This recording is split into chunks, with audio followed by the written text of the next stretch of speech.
안녕하세요 시청자 여러분. 왜 교통수단, 연료 탱크엔 석유 제품만 넣고 알코올은 넣지 않는지 생각해 보신 적 있으신가요? 왜 에탄올과 그 밖의 유사한 연료들은 유망한 미래에도 불구하고 부차적인 위치에 머물게 되었을까요? 인류 역사에서 언제 휘발유가 알코올을 이기게 되었을까요? 그 과정에서 어떤 역사적 흐름과 기술적 변화들이 있었을까요? 유명 인사들 중에서 누가 한쪽을 지지하고 다른 쪽을 방해했나요? 그리고 이 연료들의 미래 전망은 어떨까요? 함께 자세히 알아봅시다. 그리고 이번 이야기에는 역사적 맥락이 많이 담겨 있을 거예요. 여러분은 크라스모토 채널에 계십니다. 즐겁게 시청하세요. 오늘날 세상에는 기술적으로 복잡한 것들이 가득하고 현대 장비를 수리하거나 전기 시스템과 전자장치를 점검하고 정비하려면 특별한 도구가 필요합니다. Например, электрику, электронщику, автоэлектрику в работе обязательно необходим мультиметр. 늘 그렇듯 먼 이야기부터 시작하겠습니다. 인류 사회가 발전하면서 문자, 바퀴, 지렛대, 인쇄술 등 다양한 발명품이 등장했습니다. 이 모든 발명품들은 저마다 세상을 변화시켰고 현대 사회를 지금의 모습으로 만들었습니다. 열기관은 연소된 연료의 에너지를 운동으로 바꿔주는 장치로 인류 역사상 가장 중요하고 의미 있는 발명품 중 하나입니다. 1670년대 프랑스의 물리학자 드니 파팽이 세계 최초로 피스톤식 증기기관을 만들었습니다. 그의 원시적인 설계는 실용적이지 않았지만 시간이 지나면서 다른 엔지니어들과 과학자들이 이를 개선하여 효율적인 증기기관이 탄생하게 되었습니다. 1698년에 영국의 과학자 토머스 세버리가 증기 펌프를 선보였습니다. 그리고 모든 것이 시작됐고 증기의 시대가 왔습니다. 연료의 외부 연소 원리를 이용한 초기 열기관들은 크기가 매우 컸습니다. 대부분이 증기기관이었습니다. 이 기관들이 작동하려면 보일러, 콘덴서, 증발기, 열교환기, 탄수차, 펌프, 물 저장 탱크 등이 필요했습니다. 한편 증기기관의 주요 기능 부품인 피스톤과 실린더는 전체 장치에 비해 크기가 작았습니다. 증기기관이 발전해 오면서 많은 발명가들은 연료와 엔진의 작동 매체를 결합할 수 있는 가능성에 대해 생각하게 되었습니다. 즉, 내연기관을 만드는 아이디어였습니다. 이것은 더 작은 크기뿐만 아니라 흡기와 배기 과정의 강화도 의미합니다.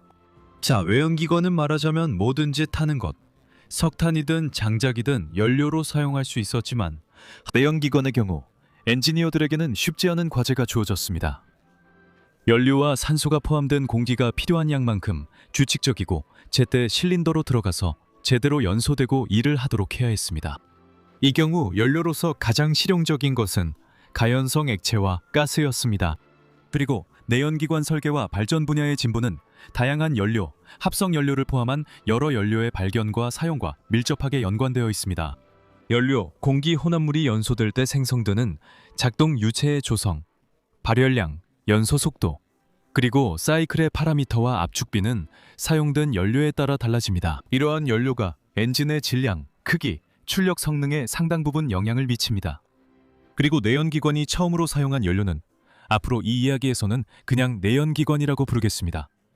왜냐하면 증기기관으로는 더 이상 돌아가지 않을 것이기 때문입니다. 그 연료는 조명가스였습니다. 많은 과학자들과 엔지니어들이 내연기관 개발에 기여했습니다. 이미 17세기에 몇몇 실험가들이 처음으로 뜨거운 기체 상태의 생성물을 펌프와 일종의 엔진을 작동시키는 데 사용하려고 시도했습니다. 1794년에 토마스 미트는 1791년에 존 바버가 만든 가스 엔진을 특허 등록했습니다. 같은 1794년에 로버트 스트리트는 액체 연료를 사용하는 내연기관을 특허 등록하고 작동 가능한 프로토타입을 제작했습니다. 필립 르봉의 엔진은 조명가스를 사용했으며 1801년에 특허를 받았습니다. 참고로 르봉은 가스 조명의 발명가로 여겨지고 있습니다. 1804년에 프랑스 발명가 프랑수아 이삭 드 리바즈는 혁신적인 피스톤 엔진을 제작했으며 이 엔진은 종종 드리바제 엔진이라고 불립니다. 이 엔진은 기체 수소를 연료로 사용했고 이후 내연기관 프로토타입의 여러 구조적 요소를 갖추고 있었습니다. 피스톤 그룹과 불꽃 점화 방식가 있었습니다. 그러나 엔진 구조에는 아직 크랭크, 커넥팅 로드 메커니즘이 없었습니다. 1807년 프랑스의 엔지니어 네시포르 니엑스는 연료로 석탄가루를 사용하는 실험용 고체연료 내연기관을 가동시켰습니다. 1820년 영국에서는 수소공기 혼합물이 연소실에서 폭발하는 엔진이 만들어졌습니다. 그 후 연소실을 냉각시켜 진공을 만들어 피스톤에 작용하도록 했습니다. 1826년 미국의 발명가 세뮤얼 모리는 알코올과 테레빈유, 즉 인류에게 오래전부터 알려진 물질을 연료로 사용하는 엔진을 만들었습니다. 또 다른 오랫동안 사람들에게 알려져 있던 물질은 석유였습니다. 그리고 1825년 모리의 발명보다 1년 앞서 영국의 물리학자 마이클 패러데이는 원유를 여러 번 증류한 끝에 가벼운 탄화수소로 이루어진 가연성 혼합물, 즉 휘발유를 분리해냈습니다.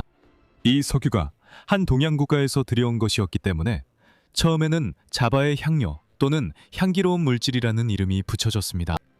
이후 수십 년 동안 발명가들과 엔지니어들은 연소로 생긴 압력을 진공이 아니라 이용하는 엔진과 연료를 연소 전에 압축하는 엔진을 개발했습니다. 하지만 아무도 효율적인 시스템 개발에 성공하지 못했습니다. 마침내 1860년에 프랑스의 에티엔 르누아르는 조명가스를 연료로 사용하는 충분히 효율적인 엔진을 시장에 내놓았습니다. 휘발유로 작동하는 엔진의 등장은 시간 문제였고, 이러한 내연기관은 여러 엔지니어와 발명가들에 의해 거의 동시에 만들어졌습니다.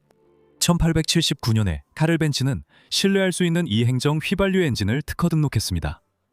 1년 후 본격적인 휘발유 엔진이 러시아 제국에서 개발되었습니다.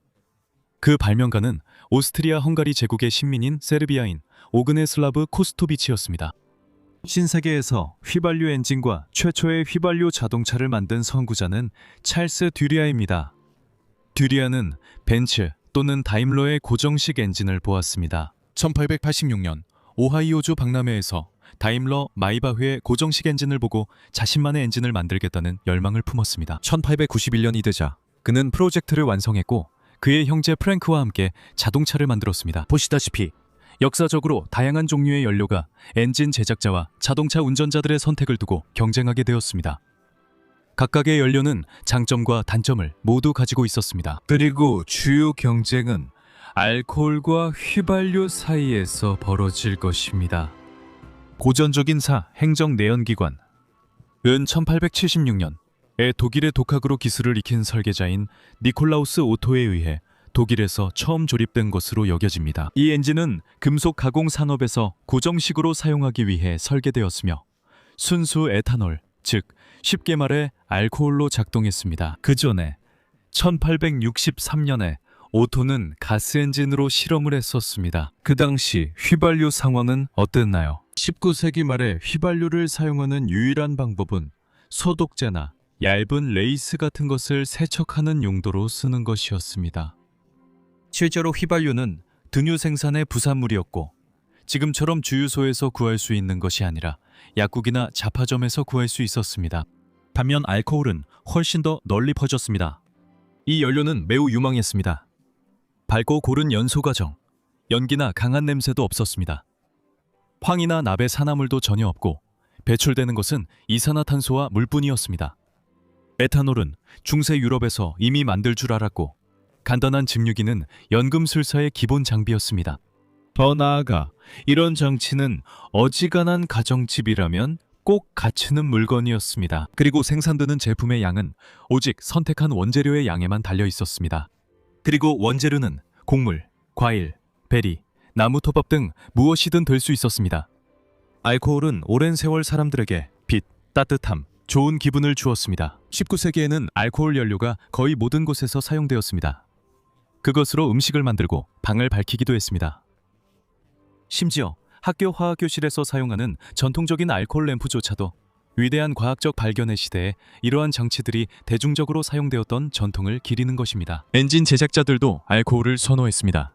19세기 후반에는 여러 설계자들이 알코올을 연료로 사용하는 엔진을 개발했으며 알코올의 주요 경쟁자는 이미 등장한 등유였습니다. 현대 연료의 옥탄가를 우리는 92, 95, 98과 같은 숫자로 쉽게 알 수 있는데 순수 에탄올의 옥탄가는 111입니다. 원유 1차 증류에서 가장 흔하게 얻어지는 제품인 등유는 이 수치가 겨우 45에 불과합니다. 수년간의 실험 끝에 엔지니어들이 밝혀낸 심각한 단점은 높은 증발열로 인해 추운 날씨에 엔진 시동이 어렵다는 점이었습니다. 하지만 단순한 시동 예열만으로도 이 단점은 쉽게 극복할 수 있었습니다. 19세기 중반에 알코올의 시대가 저물기 시작했습니다. 그 당시에는 아직 거의 눈에 띄지 않는 변화들이었습니다. 일부 지역에서는 여전히 고래기름을 연료로 활발히 사용하고 있었고 석유 산업은 막 태동 단계에 있었습니다. 하지만 이 산업의 빠른 발전이 세상을 바꿔놓게 됩니다. 가장 널리 쓰이던 연료의 대안에 대해 처음으로 진지하게 고민하게 된 것은 1861년부터 1865년까지 이어진 미국 남북전쟁 때였습니다. 아브라함 링컨 정부는 남부주들의 경제적 압박을 가하기 위해 알코올과 그 파생물에 대해 특별히 높은 세금을 부과했습니다. 여러분도 아시다시피 남부는 농업 중심지였고 그곳에서는 수백만 톤의 알코올가 생산되어 남부인들의 주요 수출품 중 하나였습니다. 참고로 이 알코올은 북부주들에서도 활발하게 사용되고 있었습니다. 전쟁의 결과로 북부에서는 연료 부족 현상이 발생했고 대안을 찾아야 했습니다. 그 대안이 바로 석유였고 더 정확히 말하면 석유를 정제하는 과정에서 얻어지는 부산물들이었습니다. 석유 제품이 처음에는 미국에서 그리고 나중에는 전 세계적으로 승승장구하게 된 데에는 한 사람이 특별한 역할을 했습니다. 그의 이름은 존 록펠러입니다. 가장 먼저 새로운 상품의 모든 가능성을 가장 먼저 평가한 그는 동료들과 함께 미국에서 석유 제품을 생산하고 판매하던 회사를 사들이기 시작했습니다. 또한 시장에 에틸 알코올을 공급하던 주요 경쟁자인 농민들을 압박하기도 했습니다.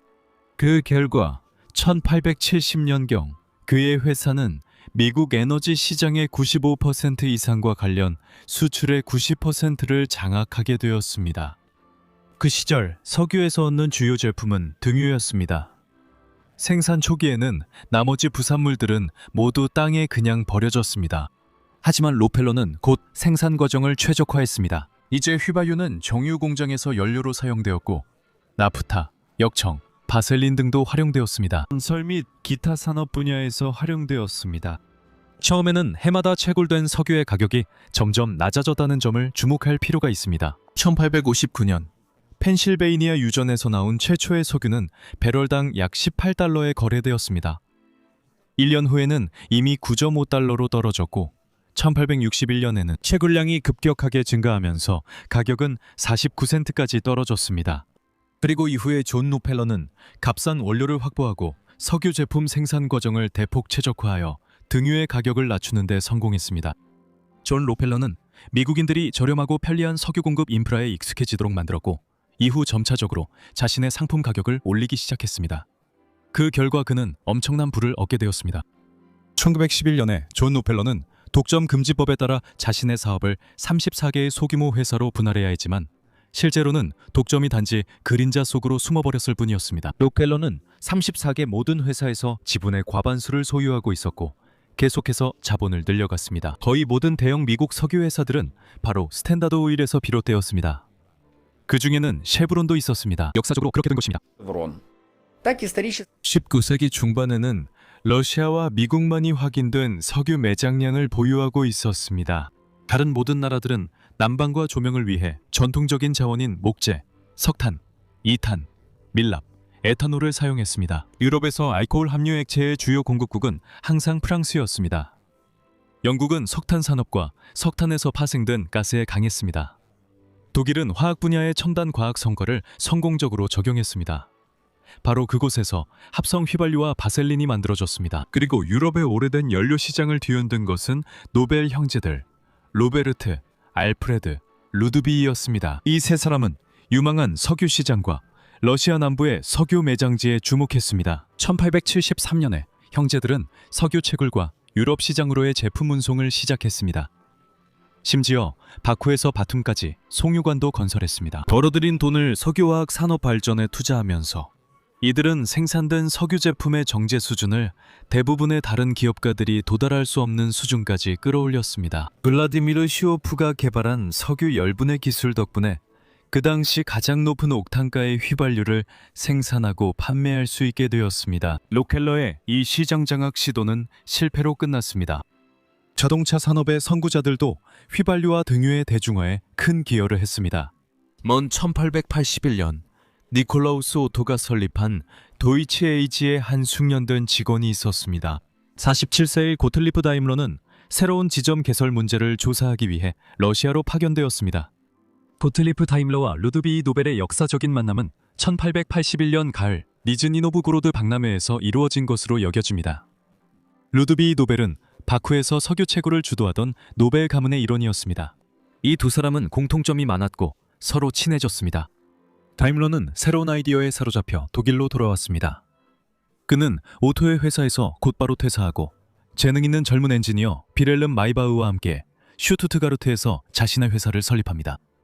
다임러의 초기 자본, 출처는 알려지지 않았지만 그는 독립된 건물, 기계 공장, 필요한 모든 장비를 구입하고 노벨 형제가 만든 고옥탄 휘발유만을 사용하는 내연기관의 실험 생산을 조직할 만큼 충분한 자금을 가지고 있었습니다.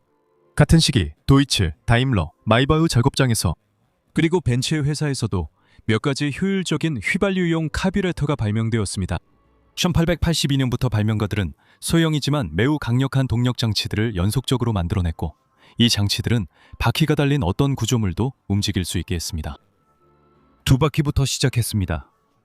1885년에 그들은 단기 통사, 행정 엔진이 장착된 최초의 오토바이를 설계하고 시험했습니다. 다음 해에는 그들의 엔진을 마차에 장착하여 최초의 자동 마차를 만들었습니다.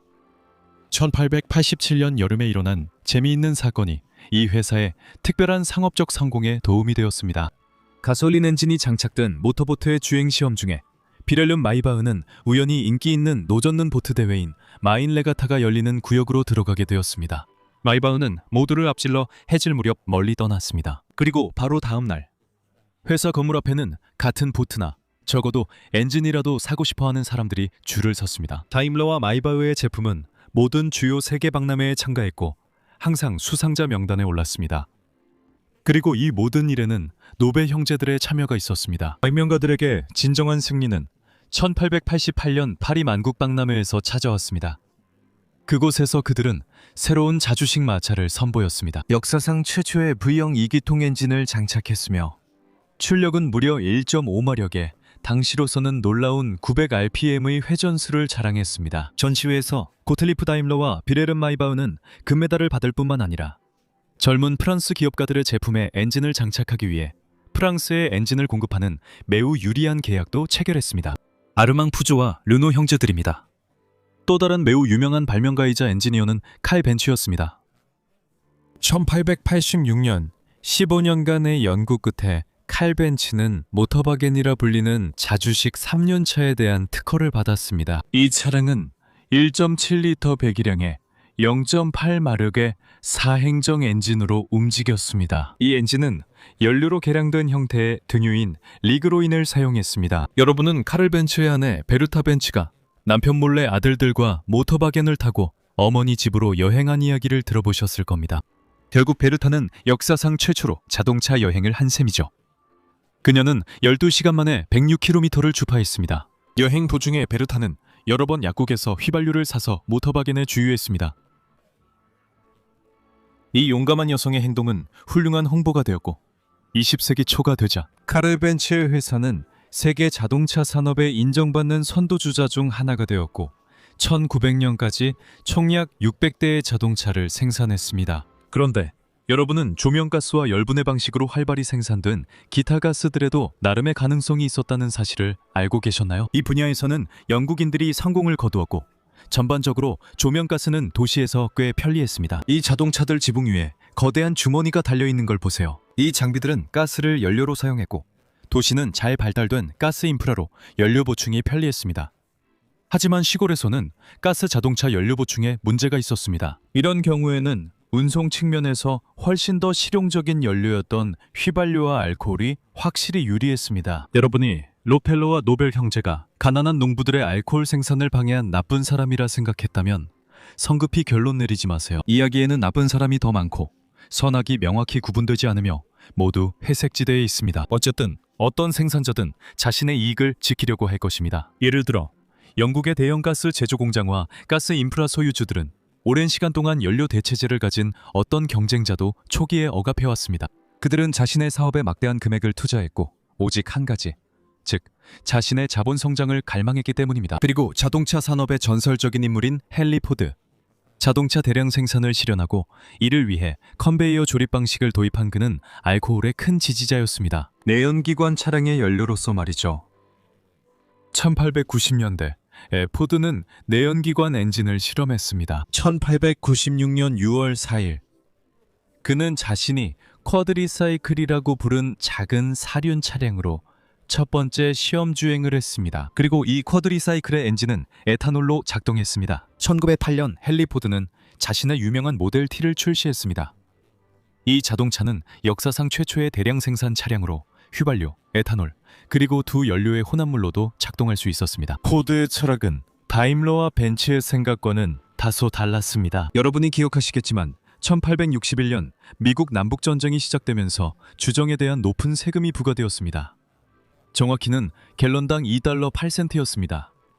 갤런은 3.78리터입니다. 19세기 말에 가까워질수록 농부들은 이 세금을 폐지해달라고 여러 번 요구했지만 정부는 이를 이해하지 못했습니다. 그리고 마침내 1906년에 농민 로비는 석유 산업의 강력한 적이었던 대통령 시어더 루스벨트라는 동맹자를 찾았습니다. 향원은 1906년 5월 24일에 세금 폐지 법안을 통과시켰습니다. 그리고 뉴욕타임스는 다시 한번 알코올의 낮은 비용을 언급했습니다.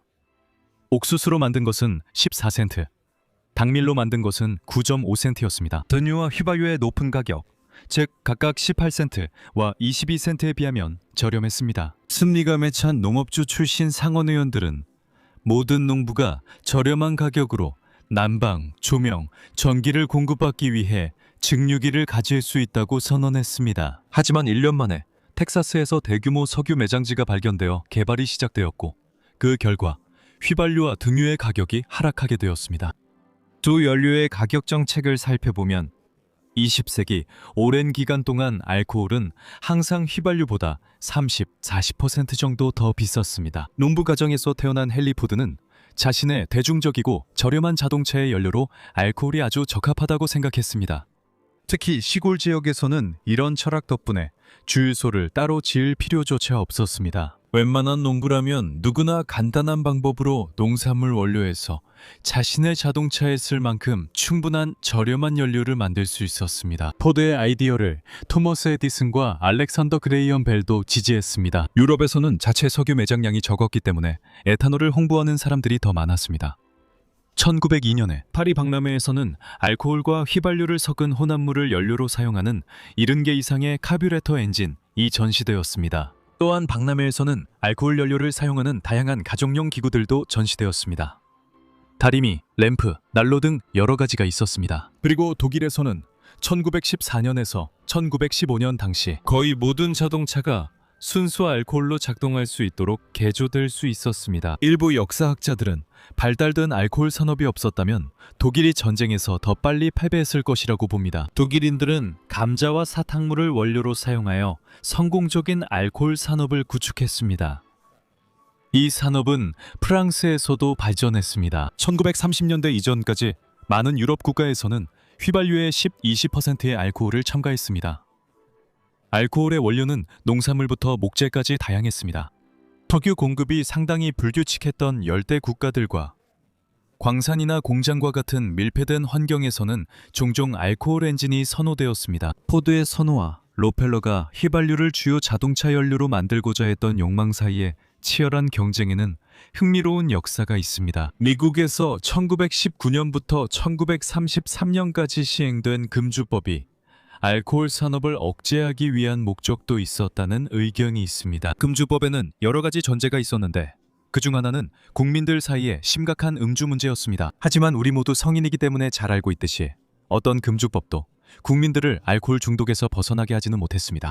대부분의 경우 모든 것이 무법, 범죄, 밀수로 이어지고 의심스러운 품질의 제품으로 인한 사망률도 증가합니다. 하지만 금주법에도 불구하고 에탄올은 1910년대부터 1930년대 초까지 어느 정도 부흥을 겪었습니다. 한편으로는 자동차 제조업체들 중에서 특히 포드가 여전히 에탄올, 휘발유 또는 등유를 사용할 수 있는 다중연료 엔진 개발에 투자하고 있었습니다. 그리고 미니애폴리스 스틸랜드 머시너리 회사는 1909년에 트랙터용 알코올 엔진을 생산하기 시작했습니다. 그리고 제1차 세계대전 이후 알코올로 작동하는 농업 장비에 대한 수요가 증가하면서 더 효율적인 알코올 엔진에 대한 집중적인 연구를 시작했습니다. 한편 엔진이 발전하면서 특히 압축비가 높아지면서 설계자들은 매우 불쾌하고 파괴적인 현상인 노킹에 직면하게 되었습니다. 연료와 공기의 혼합물이 피스톤이 상사점에 도달하고 점화 플러그가 점화하기 전에 압축에 의해 폭발해버렸습니다. 이 현상을 피하려면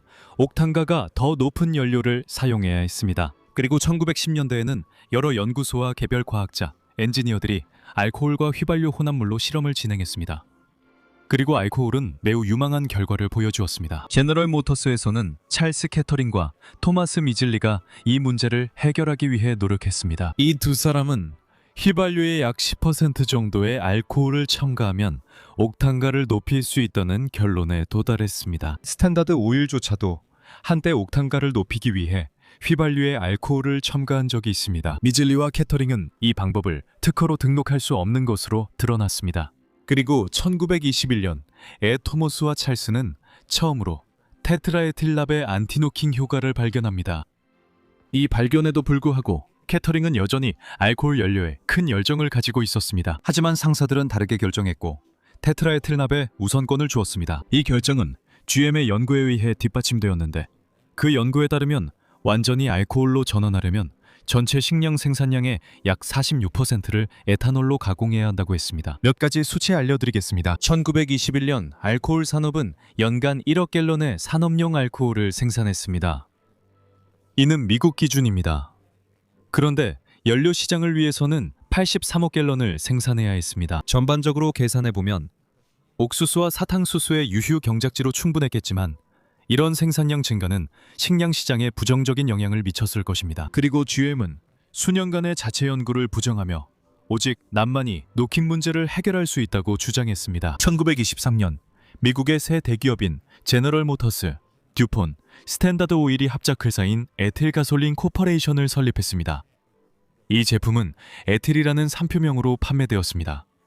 이 이름은 납이라는 단어로 사람들을 겁주지 않기 위해 특별히 선택된 것이었습니다. 나중에 밝혀진 바에 따르면 발명가는 납 중독의 위험성을 잘 알고 있었고 이에 대해 상부에 경고했습니다. 하지만 탐욕스러운 자본가들에게는 돈이 더 중요했습니다. 에틸 코퍼레이션은 항상 자사 제품의 독성을 완강히 부인하는 정책을 펼쳤습니다. 이후 수십 년 동안 미국과 전 세계 대부분의 휘발유에는 테트라에틸납이 포함되어 있었습니다. 1950년에는 이미 대중이 연료 송납의 위험성에 대해 알고 있었고 1965년에는 미국의 지구물리학자 클레어 캐머런 패터슨이 테트라에틸납 금지를 위한 끈질긴 투쟁을 시작했습니다. 그는 우연히 환경이 납으로 심각하게 오염된 사실을 알게 되었습니다. 하지만 연료 제조업체들의 강력한 로비로 인해 오랜 시간 동안 아무런 조치도 취해지지 않았습니다. 그리고 1970년대부터 점차적으로 테트라에틸납 사용을 중단하기 시작했고 21세기 초에는 완전히 사용을 중단했습니다. 지난 세기 1920, 30년대의 알코올 지지자들은 스탠다드 오일, IG 파르벤, 듀폰, US 인더스트리얼 알코올 등과 같은 대기업들의 다양한 비밀 유착 관계를 자주 폭로하곤 했습니다. 하지만 대부분의 조사는 중단되었습니다. 1933년에 미국 석유협회는 알코올 연료와 싸우기 위해 주 단위의 비상위원회를 구성할 것을 촉구했습니다. 메모랜덤에서는 알코올과 휘발유의 강제 혼합이 석유 산업과 자동차 산업 모두에 피해를 주고 석유 소비 감소로 인해 주 및 국가 재정에도 손해를 끼친다고 설명했습니다.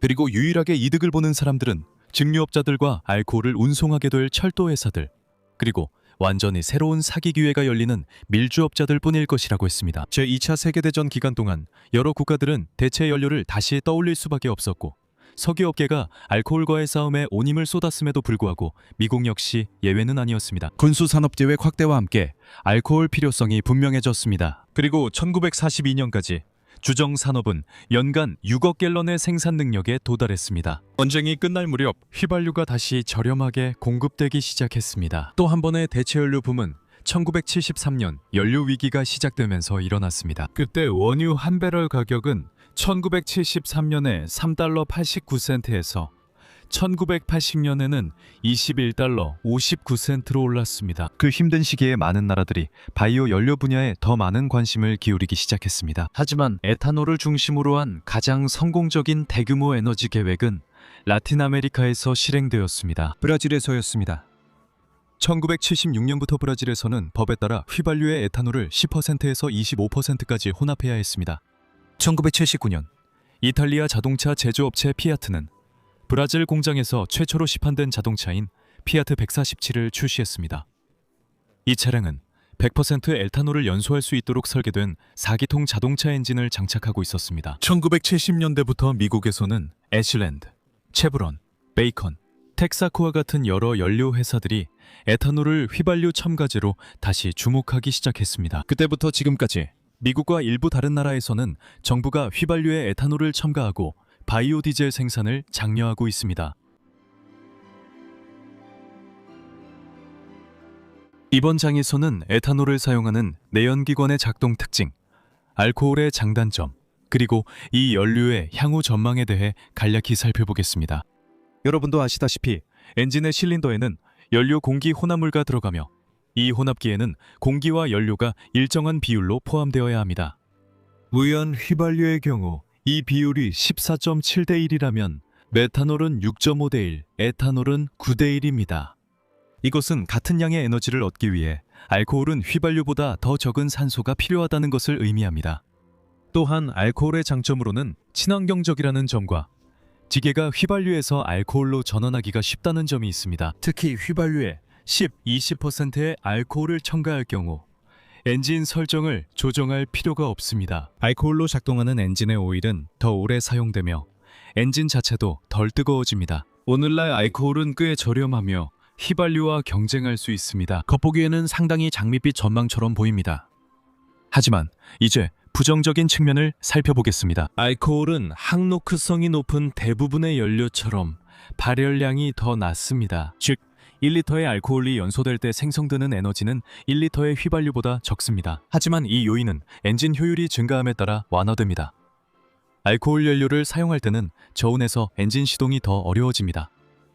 알코올과 휘발유의 혼합물은 수분이 들어가면 분리될 수 있습니다. 하지만 알코올을 연료로 사용할 때의 주요 단점은 사용 과정이 아니라 생산 과정에 집중되어 있습니다. 알코올은 농업의 부산물로 생산될 때만 상대적으로 저렴합니다. 농부들이 에탄올 생산을 주목적으로 식물을 재배하기 시작하면 생산 원가는 눈에 띄게 증가할 것입니다.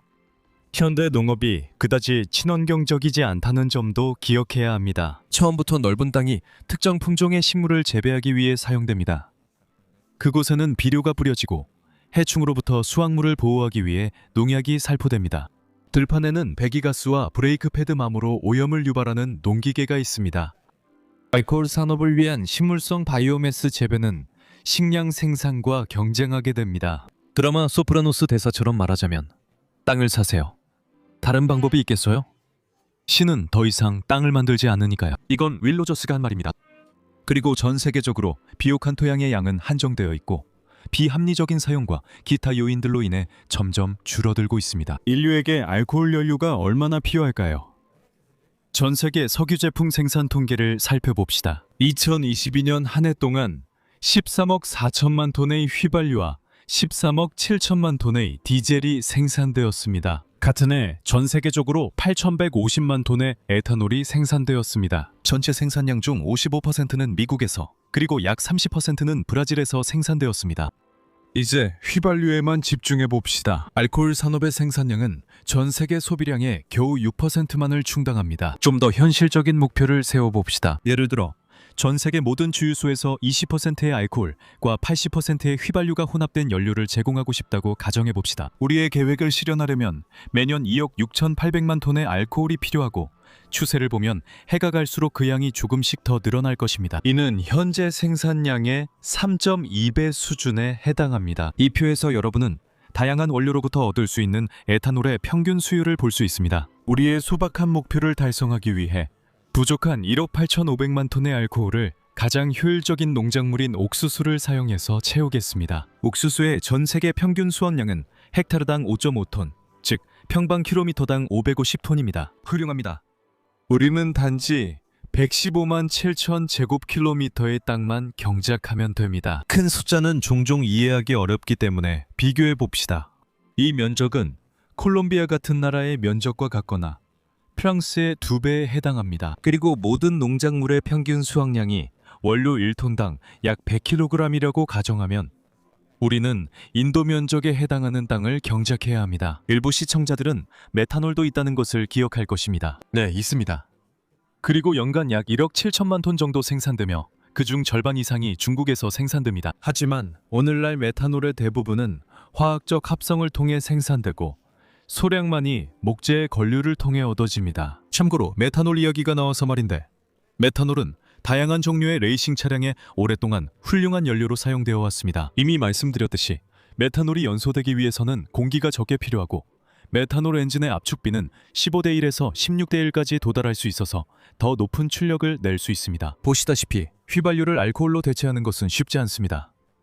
여러 나라가 이 문제를 정도의 차이는 있지만 이 문제에 대처하고 있습니다. 미국에서는 에탄올과 휘발유를 혼합한 E85, E10과 같은 연료가 도입되고 있습니다. 여기에는 전 세계 에탄올 생산량의 약 55%가 집중되어 있다는 점을 상기시켜 드립니다. 브라질은 휘발유의 22-25%의 에탄올을 혼합하고 있습니다. 고에탄올 연료인 E85와 E100도 이용할 수 있습니다. 55 и Е100. 우크라이나에서는 2013년부터 휘발유의 에탄올 5% 함유가 법적으로 규정되었고 2014년부터는 7%로 상향되었습니다. 그리고 주유소에서는 바이오 에탄올 함량이 30%에서 37%까지인 연료가 널리 판매되었습니다. 베네수엘라, 태국, 인도, 아르헨티나, 콜롬비아, 캐나다, 호주, 인도네시아, 필리핀, 그리고 그 외 여러 나라에서는 휘발유의 에탄올이 5%에서 15%까지 함유되어 있습니다. 주목할 점은 언급된 국가들 대부분이 농산물의 주요 생산국들이며 농업 부산물로부터 그저 퇴비더미에서 쓸모없이 썩지 않게 하려고 알코올을 생산합니다. 보시다시피 이 세상 모든 것은 꽤 논리적인 법칙에 따릅니다. 저렴하고 접근성 좋은 자원이 승리합니다. 1860년대에 값싼 등유의 등장은 고래들이 완전히 멸종되는 것을 막았습니다. 그리고 오늘날에는 휘발유와 기타 석유 산업 제품들이 저렴하고 비교적 쉽게 구할 수 있는 자원입니다. 여러분, 이 제법 긴 영상에서 우리는 알코올과 휘발유의 경쟁 역사를 살펴보았습니다. 그리고 믿으세요, 우리는 정말 겉핥기만 했습니다. 예를 들어 제가 참고한 알코올 연료의 역사에 관한 기사 링크를 남겨두었습니다. 이 주제는 매우 흥미롭고 다면적이며 저는 어느 한쪽 편도 들지 않을 생각입니다. 저에게는 제 오토바이에 휘발유를 넣는다는 사실이 그냥 주어진 현실입니다. 문화적, 정치적 맥락에서 대체연료, 특히 알코올은 상징적이고 정치적으로 전략적인 의미를 가졌고 지금도 가지고 있습니다. 지지자들뿐만 아니라 반대자들 사이에서도 마찬가지입니다. 이 의미는 단순히 한 제품을 다른 제품으로 대체하는 차원을 훨씬 넘어섭니다. 반대자들은 에틸알코올을 농민들을 부유하게 만들기 위해 납세자들을 착취하는 수단으로, 가난한 사람들의 식량을 부자들의 연료로 바꾸는 것으로, 토양 침식 문제를 악화시키는 것으로, 그리고 별로 쓸모없는 대안으로 여겼습니다. 지지자들은 알코올 연료에서 농업 경제의 혁신, 도시 스모그 해소, 석유 산업의 권력 제한 가능성을 보았습니다. 또한 인류가 화석 연료가 아닌 태양 에너지로 살아갈 수 있다는 이타적인 꿈도 있었습니다. 오늘날의 관점에서 보면 휘발유의 10% 알코올을 섞는다고 해서 환경 문제가 크게 해결되지는 않습니다. 산업계에 알코올을 첨가하는 것이 이익이 된다면 첨가할 것이고, 더 이익이 되는 첨가제가 있다면 그것을 사용할 것입니다. 석유는 앞으로 50, 70년 더 사용 가능하며 이후엔 새로운 것이 나올 것입니다. 여기서 제 이야기를 마치겠습니다. 이 이야기가 흥미로웠고 여러분의 시간을 낭비하지 않았길 바랍니다. 정말 그렇다면 좋아요를 눌러주시고 이 이야기를 좋은 지인들과 공유해 주시며, 아직 구독하지 않으셨다면 채널 구독도 부탁드립니다. 댓글에는 휘발유와 알코올의 경쟁에 대한 여러분의 생각을 남겨주시면 됩니다. 유튜브에서 후원이나 일회성 기부로 제 활동을 도와주시는 모든 분들께 따로 감사의 말씀을 전하고 싶습니다. 크라스모토 채널이었습니다. 다음에 만나요.